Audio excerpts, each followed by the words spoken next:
Good morning and welcome to coffee time sip and see. దినపత్రికలోని ప్రధాన వార్తలను విశ్లేషించే కార్యక్రమం కాఫీ టైంలో ఈరోజు మనతో ఉన్నారు సీనియర్ జర్నలిస్ట్ పొన్నూరు వెంకట శ్రీనివాస్ గారు. మరి వారిని అడిగి ముఖ్యమైన విశేషాలు ఏంటో చూద్దాం. నమస్కారం. Good morning. Very good morning and welcome to coffee time. Main పేపర్లో షూర్ సార్. సార్ ముందుగా సాక్షిలో చూద్దాం. హాట్ న్యూస్ ఏమన్నా యాంటీ న్యూస్ ఉంటాయి కదా రామోజీరావు మీద. జనరల్గా ఈరోజు అన్ని రామోజీరావు మీదనే ఉన్నాయి సాక్షిలో ఎక్కువ.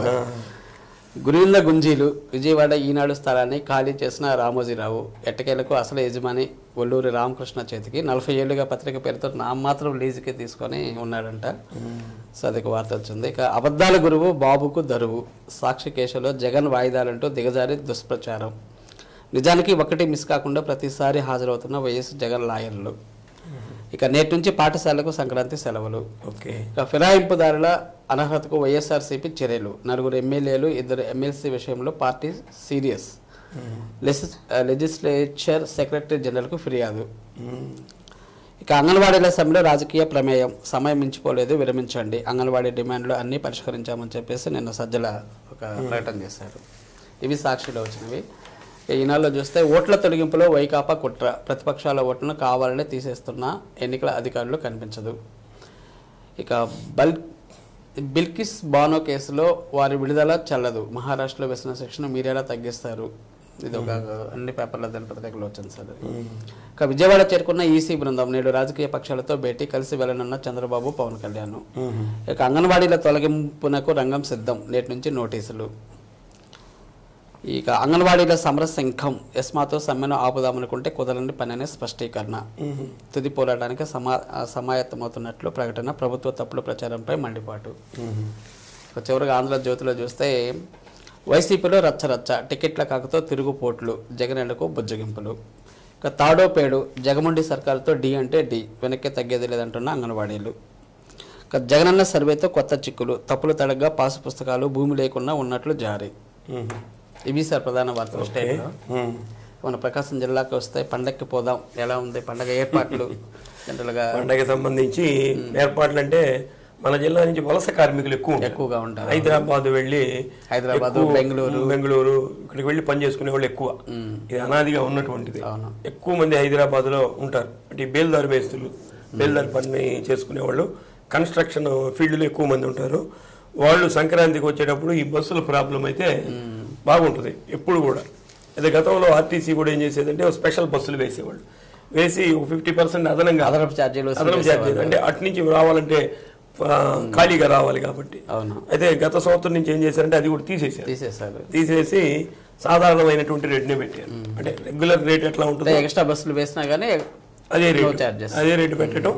ప్లస్ ఇంకా ఇంకొక రాయితీ కూడా ఏం కనిపించారంటే అప్ అండ్ డౌన్ కనుక బుక్ చేసుకుంటే రాను పోను ఒక 10% రాయితీ కూడా ఇస్తున్నారు ఒకేసారి బుక్ చేసుకుంటే. అంటే వాళ్ళకు కూడా ప్లానింగ్ ఉంటుంది ఎన్ని బస్సులు వేయాలి ఏమిటి అనేది. అది మన జిల్లా నుంచి కూడా ఏర్పాటు చేశారు.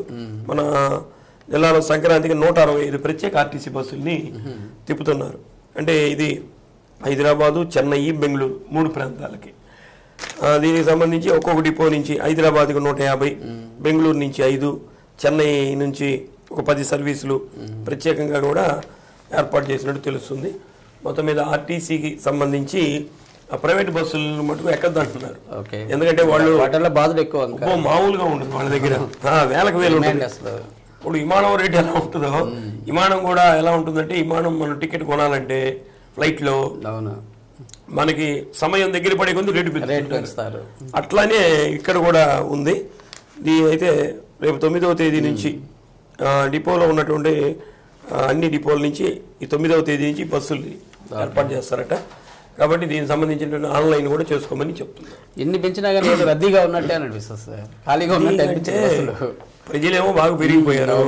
ఒక బస్సుకి ఎంతమంది పడతారు? 50 మంది పడతారు. 50 మంది ఎన్ని బస్సులు వేసినా కానీ, ఓ 10 బస్సులు వేసినా 500 మందినే కానీ నువ్వు తీసుకురాక. ఇలాంటి సందర్భంలో ట్రైన్స్ ఎక్కువ వేయాలి.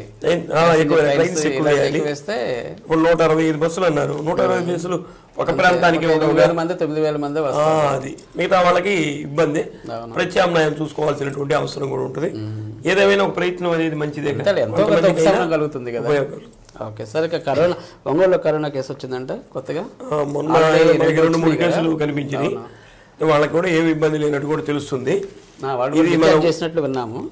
అంటే మొన్న వచ్చినటువంటి 2 కేసులు మనకి ఒంగోలుకి సంబంధించింది కాదు, ఇది మటుకు ఒంగోలుకి సంబంధించినటువంటి కేసు. లంబాడీ డొంక ఉంది కదా, ఈ లంబాడీ డొంకలో ఉన్నటువంటి వ్యక్తికి ఇది వచ్చిందట. గత 4-5 రోజుల నుంచి బాగా దగ్గు, జలుబు, ఒళ్ళు నొప్పులు ఇవన్నీ ఉంటే తగ్గలేదట. ప్రైవేట్ హాస్పిటల్లో కూడా చూపించుకున్నాడు. అయితే వాళ్ళకి ఉన్న అనుమానం వచ్చి జీజీహెచ్లో పరీక్ష చేసుకోమంటే జీజీహెచ్లో పరీక్ష చేస్తే అతనికి పాజిటివ్గా వచ్చింది. ఇతను ఈ మధ్యలో కలకత్తా వెళ్ళొచ్చాడంట, రాడ్ బెండింగ్ వర్క్ చేస్తాడట ఇతను. మరి కోల్కతా ఎందుకో వెళ్ళొచ్చినప్పటి నుంచి ఇలా ఉందట. వెంటనే హాస్పిటల్లో చేర్చారు, మొత్తం మీద ట్రీట్మెంట్ అయితే ఇస్తున్నారు.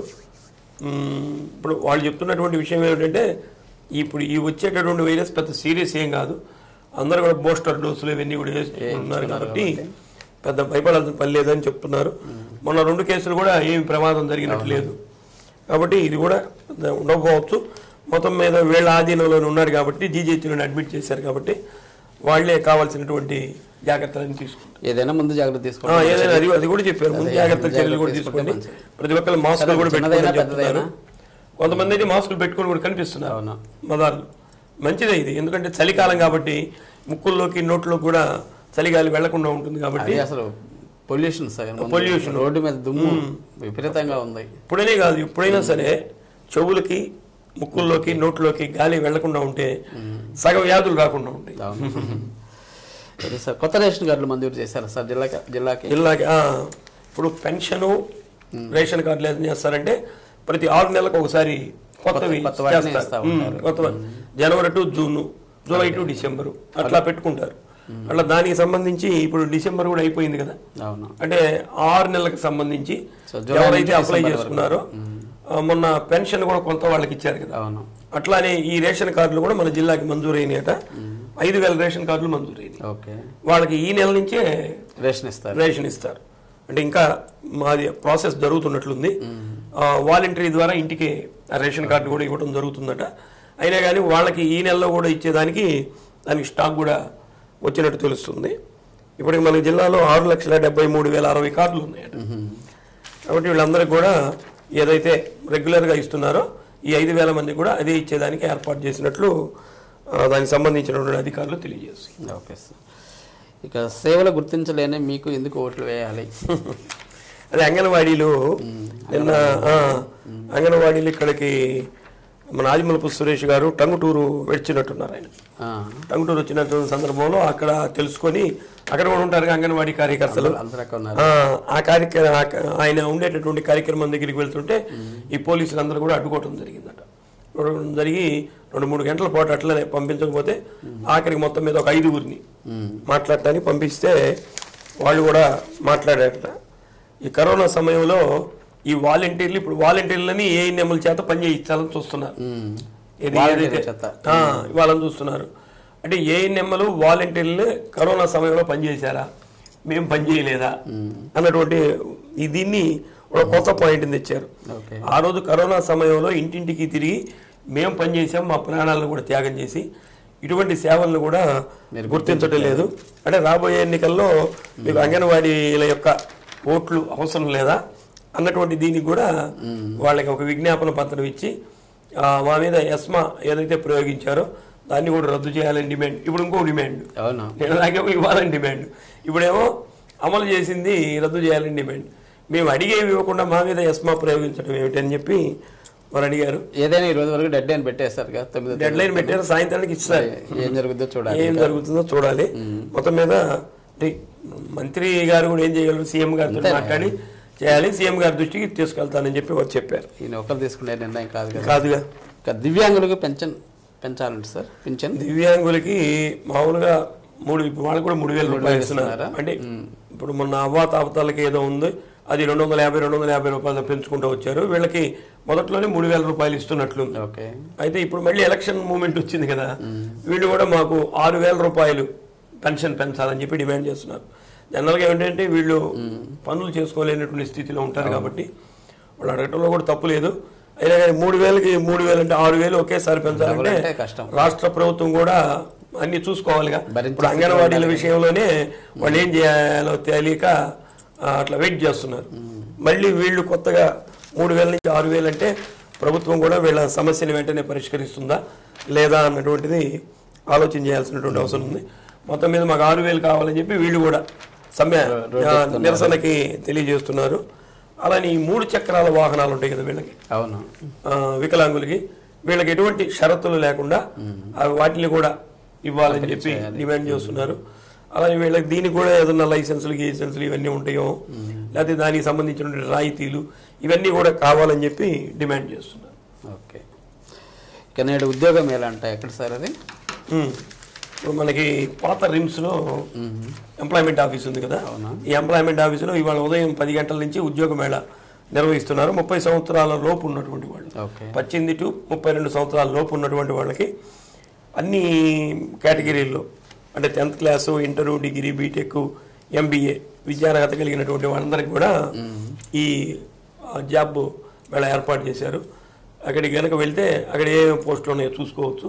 అంటే దీంట్లో మొత్తం వివరాలు అయితే రాలేదు.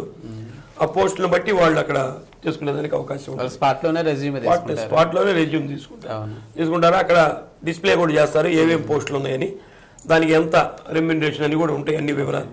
దాన్ని బట్టి వాడు దానికి అప్లై చేసుకోవచ్చు. సాయంత్రం లోపలే ఈ జాబ్ మేళాల వల్ల ఉపయోగం ఏంటంటే సాయంత్రం లోపలే మనకు ఉద్యోగం లేదా తేలిపోద్ది, అది కూడా ఒక ఉపయోగం. ఓకే, దాన్ని సద్వినియోగం చేసుకుంటే మంచిది. గుండ్లకమ్మ రిజర్వాయర్కు సాగర్ నీరు ఇవ్వాలని, నీరంతా పోయింది. ఇప్పుడు మళ్ళీ దిగువలో ఉన్నటువంటి ఈ పొలాలన్నీ పండించాలంటే మళ్ళీ ఇప్పుడు పొగాకు ఇవన్నీ వేస్తున్నారు. వీటన్నిటికీ నీరు కావాలంటే ఇప్పుడు ప్రాజెక్ట్ లేవు, నీళ్లు లేవు. సాగర్ నుంచి 2 TMCల నీటిని విడుదల చేయాలని చెప్పి రైతు సంఘ నాయకులు కూడా డిమాండ్ చేస్తున్నారు. ఇది పోయిన సంవత్సరం సెప్టెంబర్ 1వ తేదీ 3వ గేటు ఇరిగిందట. నిన్న డిసెంబర్ 8వ తేదీ 2వ గేటు కూడా ఇరిగిపోవడం జరిగింది. కాబట్టి ఇప్పటికి కూడా అంటే చర్యలు అయితే తాత్కాలికమైనటువంటి చర్యలు తీసుకున్నారు, కానీ ఇప్పుడు నీళ్లు ఉన్నవన్నీ పోయిన తర్వాత ఏం చేసిన ఉపయోగం ఏమిటి? కాబట్టి సాగర్ నుంచి 2 TMCల నీటిని విడుదల చేయాలని చాలా రోజుల నుంచి డిమాండ్ చేస్తున్నారు. మరి ఎందుకో ఇది ఇంకా పరిశీలనలోకి రాలేదు. అయినా కానీ ఇంకా వాళ్ళు వ్యవసాయం చేసుకునేటువంటి సమయం వచ్చింది. నీళ్లు లేకపోతే వాళ్ళు ఏం చేయలేదు. వర్షాలు పట్టలేదు, మంచు కురుస్తుంది. ఇది ప్రతికూలమైనటువంటి పరిస్థితి. నీళ్లుంటే వాళ్ళు ఏదో ఒకటి వ్యవసాయం చేసుకోవచ్చు. అందరు ఇప్పుడు నీరు కట్టే సమయం సార్ ఇది, పొగాకు వాళ్ళు అదే. అవును. ఇక చివరిగా సార్ నేటి నుండి పాఠశాలకు సంక్రాంతి సెలవులు నుంచి ఎప్పటి వరకు? ఈ రోజు నుండి 18వ తేదీ అంటే 10 రోజులు. 9వ తేదీ కదా, 9 నుంచి 18 అంటే 18 రోజులు. అంటే ఈ రోజు తోటి మంగళవారం అంటే 19వ తేదీ రీఓపెన్. సంక్రాంతి కాబట్టి, సంక్రాంతి అంటే పెద్ద పండుగ, 3 రోజుల పాటు చేసుకునేటువంటి పెద్ద పండుగ కాబట్టి 10 రోజులు ఈ సెలవులు ఇచ్చారు. మొన్న కూడా ఇది వచ్చింది కదా క్రిస్టమస్ కూడా సెలవులు ఇచ్చారు, 5-6 రోజులు సెలవులు ఇచ్చారు. మళ్ళీ ఇప్పుడు 10 రోజులు సెలవులు ఇచ్చారు. కాబట్టి రాబోయేటటువంటి 10th క్లాస్ పరీక్షలు కూడా జరగబోతున్నాయి. కాబట్టి ఇప్పటికే వీళ్ళు ఏదో ప్రణాళికలు కూడా ఇచ్చుంటారు టీచర్స్. ఈ 10 రోజులు ఎంజాయ్ చేయకుండా పిల్లలు కొంత సమయాన్ని దీనికి కూడా కేటాయించి చదువుకుంటే మంచిది. ఎందుకంటే ఈ 10 రోజులు బాగా ఎంజాయ్ చేసి తర్వాత 11వ రోజు మళ్ళీ స్కూల్కి వెళ్ళిన తర్వాత చదవాలంటే బద్ధకంగా ఉంటుంది, మనసు అంతా చేంజ్ అయిపోయి ఉంటుంది, కాబట్టి డైవర్షన్ అయిపోయి ఉంటుంది. మీరు ఎక్కువ సమయాన్ని ఆటలకి పాటలకి పెట్టుకున్నా సరే చదువుకునే దానికి కూడా ఒక సమయాన్ని కనుక పెట్టుకుంటే ఆ కంటిన్యూషన్ అలానే దెబ్బతినకుండా ఉంటుంది. Okay sir, okay sir, thank you very much sir. ఈరోజు ముఖ్యమైన అంశాల మీద చక్కటి విశ్లేషణ అందించారు. Thank you. మరి ఇదండి ఈనాటి కాన్స్టిట్యుయెన్సీ కార్యక్రమం. తిరిగి రేపు ఉదయం 8 గంటల 30 నిమిషాలకు మరలా ఇదే కార్యక్రమంలో మరిన్ని తాజా వార్తలతో కలుసుకుందాం. నమస్కారం.